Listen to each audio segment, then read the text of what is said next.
We found out after it was already done, so we didn't hear about it prior to the beginning. It didn't quite, feel real, and what does it mean? What would it be like to not have the bush? I wasn't sure how to feel about it, in the sense of what are we going to lose, the community and our history. Just having that place that can stand the test of time, or has stood the test of time, that we don't lose that. Seattle losing Busch Garden, what that means. It means that the second oldest Japanese restaurant in the state of Washington closes, that a community resource, a business, a legacy site for the city of Seattle and all of her citizenry will no longer be here. It's irreplaceable. And the fact that it's not being respected by the city, respected by the preservation board, respected by the new owners who think they can put cash down and take whatever they want, is fucked up. This building has always been kind of a gathering place. It's like there's something about this space that creates that community. When Busch Garden moved from the Busch Hotel to here in 1953, the family actually designed and built all of this. My father-in-law started it with Fred Hasakawa and his sister-in-law Lillian Tomoda. He had a vision about things, he was before his time. He invented all the recipes and designed the interior and everything. I think it was like a little bit of Japan, because we had our waitresses dressed in kimonos, and we had the tatami rooms. We had 40 of them.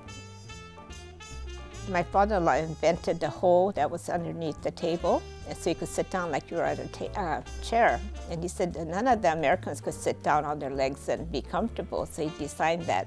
And he put a rug underneath, and then we had little cushions that we all sat on. And then the tablecloth covered the hole, so you couldn't really see anything. But we had a lot of hanky-panky going on. And we had actually Princess Michiko, who is in Japan now, and her aunt and uncle came. And we had to close up the whole restaurant for security's sake, because they wouldn't allow anybody, so we had to make all this Japanese food. I don't know if it was as good as the ones they got in Japan, but they ate it.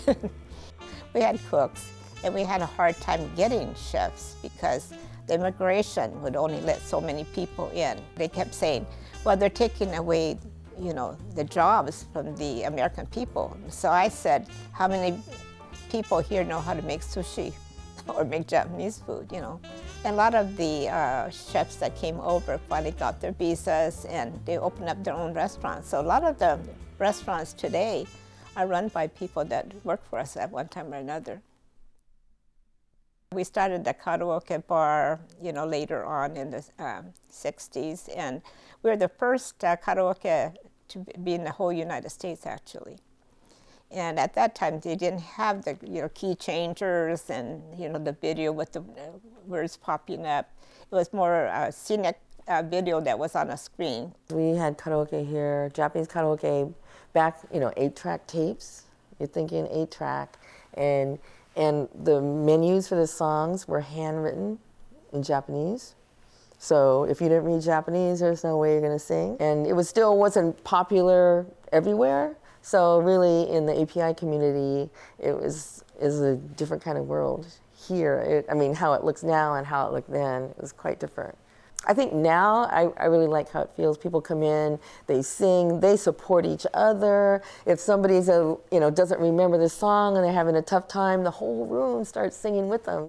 I love that here people have learned the culture of karaoke in a way that is more of a sharing and supportive way. Being at Busch Garden meant being not only with some of the best singers in the city and the best drinkers in the city, but also meeting Congress members, city council members, right? State legislators, journalists, artists, activists, advocates. right? And exchanging knowledge, exchanging wisdom, absorbing wisdom and lessons learned, and really becoming a stronger organizer, becoming a stronger advocate at the same time as you're building community, right? They started in January, and at that time they said a year and a half.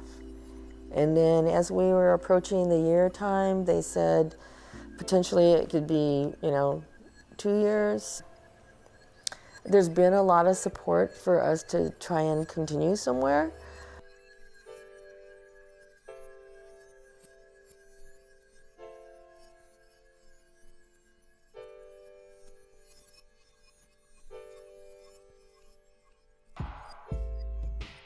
I'm feeling a little more hopeful and energized about the future of Bush.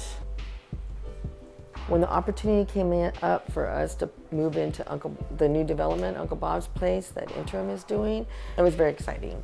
I think all of those things were things that felt really good for us, that they want to build a space that's going to be a community gathering space so people can come and share right there on the corner. I think it's going to be really exciting, and that we get to be a part of that just feels like it is in sync with what Busch Garden is now.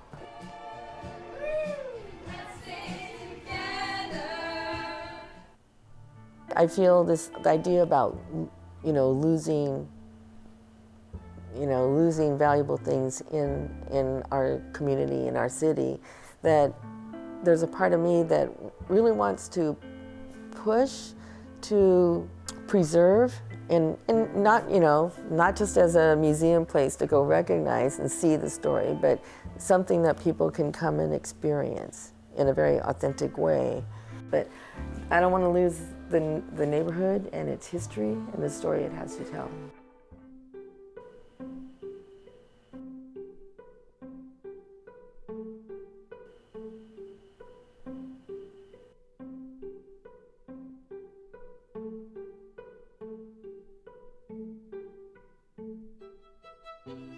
First, we prevent every possible aspect of demolition of a place where civil rights leaders that I have looked up to and mentored me for years sang and taught me to sing and had fun and do more than just advocate for new laws. I oppose the redevelopment of the historic Busch Garden building because the proposed building will not serve a majority of CID residents, immigrants, and refugees in both price and unwieldy scale. I oppose the redevelopment of the historic Busch Garden building because the very soul of our neighborhood is threatened by development such as this.